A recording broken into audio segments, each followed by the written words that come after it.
दोस्तों नमस्कार, आप सभी का मेरे चैनल में स्वागत है। दोस्तों आज हम वर्ल्ड ज्योग्राफी में विश्व की नदियां देखने वाले हैं और आज के लेक्चर में हम देखने वाले हैं एशिया की नदियां। एशिया की नदियां जो भी इम्पोर्टेंट है आपके एग्ज़ाम से, मैं उनको बताने वाला हूं आज। दोस्तों मैंने आपको पहले बताया था कि मेरे वर्ल्ड ज्योग्राफी के लेक्चर हैं, ये केवल एक समझ विकसित करने के लिए है।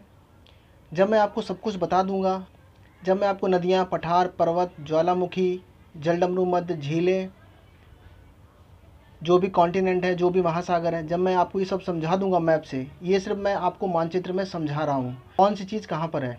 इसके बाद मैं आपको एक एक कॉन्टिनेंट, चाहे वो उत्तरी अमेरिका हो या फिर दक्षिण America, Australia, Asia, Africa, Europe, ये सभी मैं आपको एक एक करके विस्तृत बताऊंगा। और उस महाद्वीप में जो भी फिर नदियाँ, झीलें, जलडमरू मध्य, जो भी कुछ आएगा सब कुछ डिटेल में बताऊंगा। और जो मेरा तीसरा स्टेप होगा उसमें मैं एक एक देश को लूँगा और उस देश की जो भी, फिर वो देश भौगोलिक रूप से कैसा है, राजनीतिक रूप से कैसा है, जो भी इम्पोर्टेंट है, जो भी एग्ज़ाम की दृष्टि से महत्वपूर्ण है, जो पूछा जाता है आपके एग्ज़ाम में, वो सभी फिर मैं डिस्कस करूँगा। तो मैंने आपको बताया कि ये जो मेरे वर्ल्ड ज्योग्राफी के लेक्चर हैं, ये सिर्फ आपको एक समझ पैदा करने के लिए है। इसके बाद मैं प्रत्येक कॉन्टिनेंट को विस्तृत रूप में बताऊँगा आपको, पूरी डिटेल जानकारी के साथ, विद मैपिंग के साथ। तो चलिए वीडियो को शुरू करते हैं। आज हम देखने वाले हैं एशिया महाद्वीप की नदियाँ। उसमें जो सबसे पहली नदी है वो है आमूर नदी। इसका जो उद्गम है वो बैकाल झील के पास होता है और ये सखालिन आइलैंड के पास तरतरी नाम की खाड़ी में गिरती है और ये चीन और रशिया की सीमा को बनाती है। यही 3 फैक्ट इम्पॉर्टेंट है। अभी सिर्फ आपको समझना है कि आमूर नदी कहाँ पर है, किस देश की सीमा बनाती है, कहाँ से निकलती है और कहाँ पर गिरती है। उसके बाद जो सेकंड नदी है वो है हांगहो नदी। अब हांगहो नदी के बारे में फैक्ट ये है कि ये उत्तरी चीन की महत्वपूर्ण नदी है। उत्तरी चीन, अब चीन को अगर हम डिवाइड करें, जो उत्तरी हिस्सा है चीन का, उसकी ये महत्वपूर्ण नदी है और ये गोबी मरुस्थल से, और जो इसका उद्गम है वो गोबी मरुस्थल से होता है। ये पीला सागर या बोहाई की खाड़ी में गिरती है। वेरी वेरी इंपॉर्टेंट, पीला सागर और बोहाई, ये दोनों ही आपको याद रखने हैं। तो ये पीला सागर और बोहाई की खाड़ी में गिरती है। हांगहो नदी को पीली नदी भी कहते हैं। अगर आपसे पेपर में पूछता है कि पीली नदी किसे कहते हैं, तो वो हांगहो नदी को कहते हैं। इसके बाद हम देखते हैं यांगसी नदी। तो जो यांगसी नदी है ये चीन के साथ एशिया की भी सबसे लंबी नदी है। अगर हम बात करें कि चीन की सबसे लंबी नदी कौन सी है, तो वो है यांगसी, यांग टीसी क्यांग, आपने नाम सुना होगा। तो यांगसी नदी एशिया के साथ साथ चीन की भी सबसे लंबी नदी है। अगर पूरे एशिया की सबसे लंबी नदी पूछता है तो यांगसी, और चीन की सबसे लंबी नदी पूछता है तो भी वो यांगसी है। उद्गम है वो किंघाई क्षेत्र में होता है। ये पूर्वी चीन सागर में गिरती है। वेरी इंपॉर्टेंट फैक्ट है ये। और चीन का प्रसिद्ध शहर संघाई, संघाई जो चीन का प्रसिद्ध शहर है वो इसी नदी के किनारे है। यांगसी नदी के किनारे ही चीन का संघाई शहर बसा हुआ है। वेरी इंपॉर्टेंट फैक्ट है ये। यांगसी नदी यह चीन की सबसे महत्वपूर्ण नदी है। इसके बारे में सिर्फ यही फैक्ट है और मैं अभी आपको ये सब मैप में दिखाने वाला हूँ। ये वो है हांगहो या रेड नदी। यह दक्षिणी चीन से निकलकर वियतनाम होते हुए टॉकिंस की खाड़ी में गिरती है। टॉकिंस की खाड़ी very important, very very important. अब ये देखो, यहाँ पर ये है आमूर नदी का मैप है। तो जो आमूर नदी है यहाँ पर है बैकाल झील। तो बैकाल झील से ये इस तरीके से निकलती है और यहाँ ये जो आपको आइलैंड दिख रहा है ना, ये है सखालिन आइलैंड और ये है तरतरी की खाड़ी। तो ये तरतरी की खाड़ी में गिरती है। ठीक है, तो आपको ऐसे याद रखना है कि ये जो नदी है ये इस तरीके से जाती है। तो ये है आमूर नदी।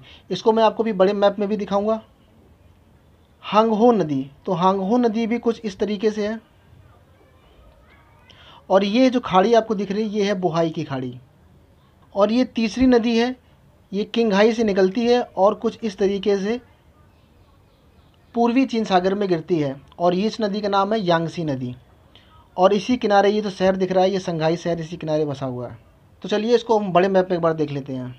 तो देखो, सबसे पहले हमने कौन सी नदी देखी थी, आमूर नदी। तो ये है रशिया, ये है चाइना, तो ये है बैकाल लेक। तो ये बैकाल लेक से ऐसे निकलती है और ऐसे ये चाइना और रशिया की बाउंड्री बनाते हुए यहाँ पर गिरती है। ठीक है, और ये है तरतरी की खाड़ी या सी ऑफ ओकोस्टक। और ये जो आपको आइलैंड दिख रहा है ये है सखालिन आइलैंड, तो इसी के समीप गिरती है। ठीक है, तो ये आपको दिख रही होगी नदी इस तरीके से कुछ। ठीक है, इसके बाद हमने सेकंड नंबर पे जो नदी देखी थी वो थी हांगहो नदी। ठीक है, तो जो हांगहो नदी है वो इस तरीके से कुछ निकलती है ऐसे ये, और ये है बोहाई की खाड़ी। तो ये बोहाई की खाड़ी में गिरती है। इसके बाद जो हमने तीसरी नदी देखी थी वो थी यांगसी नदी। तो यांगसी नदी ये किंगहाई से कुछ इस तरीके से निकलती है ऐसे, और यहाँ पर गिरती है। ये है पूर्वी चीन सागर, और यहीं पर एक शहर है जिसका नाम है संघाई, ये आपको दिख रहा होगा। तो संघाई शहर भी इसी नदी के किनारे है। इसके बाद एक हमने नदी देखी थी जिसका नाम था सियांग नदी। तो जो सियांग नदी थी वो कुछ इस तरीके से निकलती है, और ये जो हांगकांग है, हांगकांग के किनारे ये अपना मुहाना बनाती है। अब इसके बाद जो हमने नदी देखी थी वो थी हवांग या रेड नदी, ठीक है। तो वो कुछ यहाँ से निकलती है, इस जगह से, या इस मैप में दी नहीं है, और ये कुछ वियतनाम होते हुए यहाँ ऐसा अपना मुहाना बनाती है। और ये है टॉकिंस की खाड़ी। आपको पानी का ये जो 3 तरफ से घिरा हुआ एरिया दिख रहा है, ये है टॉकिंस की खाड़ी। तो ये टॉकिंस की खाड़ी में गिरती है, और ये वियतनाम की राजधानी हनोई भी इसी नदी के किनारे है, ठीक है।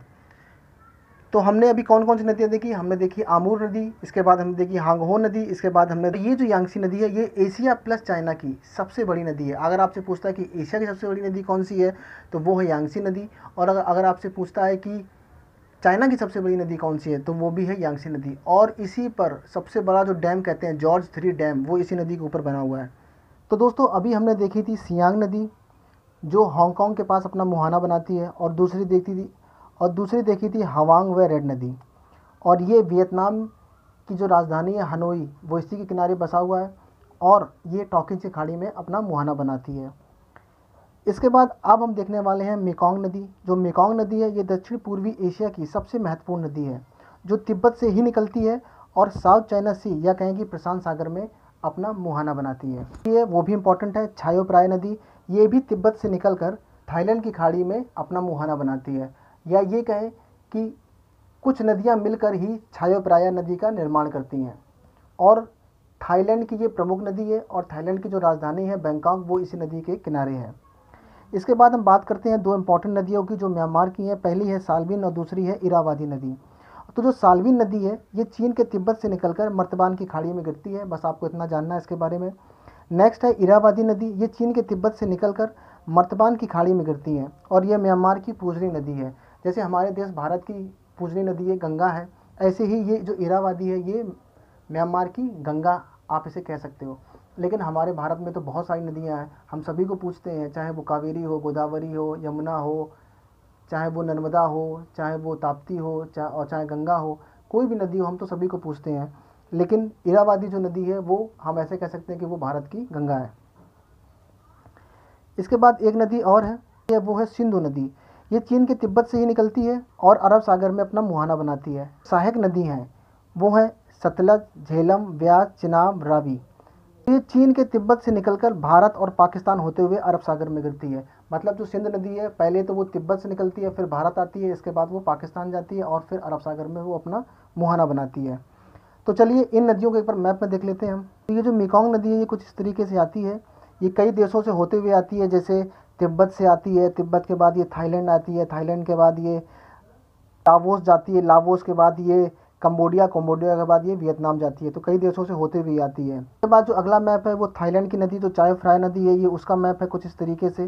पिंग नदी और नान नदी के मिलने से बनता है, और ये आगे चल के इसका नाम छायो प्राय नदी हो जाता है। और थाईलैंड की जो राजधानी है बैंकॉक वो इसी नदी के किनारे बसी हुई है। इसके बाद जो अगली नदी है ये है साल्विन नदी, जो म्यांमार की सबसे लंबी नदी है। नदी देखी थी वो नदी थी मेकोंग नदी। तो जो मेकोंग नदी है, मैप को जूम करते हैं एक बार, कुछ इस तरीके से यहाँ से चलती है और ऐसे आते हुए यहाँ पर नीचे अपना साउथ चाइना सी में अपना मुहाना बनाती है। तो ये जो नदी है ये तिब्बत यानी चाइना, इसके बाद कुछ थाईलैंड, इसके बाद लाओस, इसके बाद कंबोडिया और फिर वियतनाम होते हुए साउथ चाइना सी में अपना मुहाना बनाती है। मैं आपको बताना चाहूँगा ये जो आपको सागर दिख रहा है ये पूरा ये साउथ चाइना सी है, या कहेंगे प्रशांत महासागर भी इसे कह सकते हैं, ठीक है। तो ये साउथ चाइना सी में अपना मुहाना बनाती है, ये है मेकोंग नदी।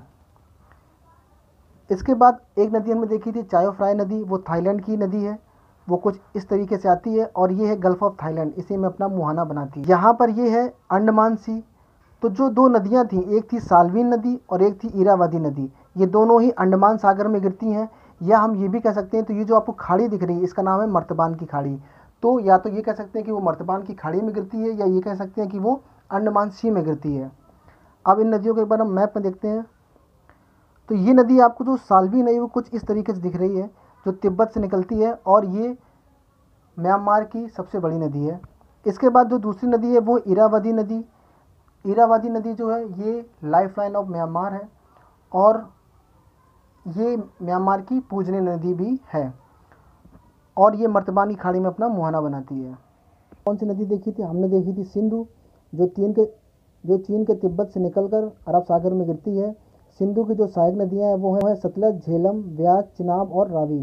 चीन के तिब्बत से निकलकर भारत और पाकिस्तान होते हुए ये अरब सागर में गिरती है।